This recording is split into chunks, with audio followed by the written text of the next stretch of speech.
அவரு கேட்கக்கூடிய கேள்வி என்னன்னா, ஆந்திராவில எல்லாம் வந்து பாத்தீங்கன்னா அதிகமா குழந்தை பெத்துக்கோங்கன்னு சொல்லி பிரச்சாரங்கள், வெளிப்படையான பிரச்சாரங்களை வந்து தெலுங்கர்கள் முன்னெடுக்கிறாங்க.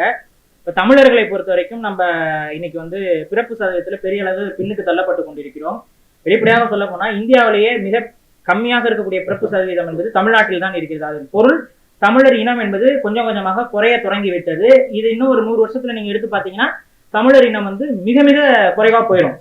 அடுத்த தலைமுறையிலேயே பாதியாக போவதற்கு வாய்ப்பு இருக்கு.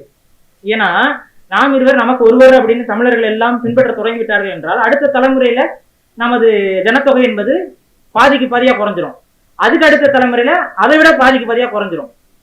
8 கோடி பேர் 4 கோடி பேர் ஆயிடுவோம், 4 கோடி பேர் 2 கோடி பேர் ஆயிடுவோம். ஸோ இதுதான் இதுதான் வந்து இன்னைக்கு இருக்கக்கூடிய இந்த பிரச்சாரம் என்பது தொடர்ச்சியாக தமிழ் சமூகத்துல வந்து சொல்லப்படுகிறது. நம்ம அதை ஏற்கல, மாறாக நம்ம என்ன சொல்றோம்,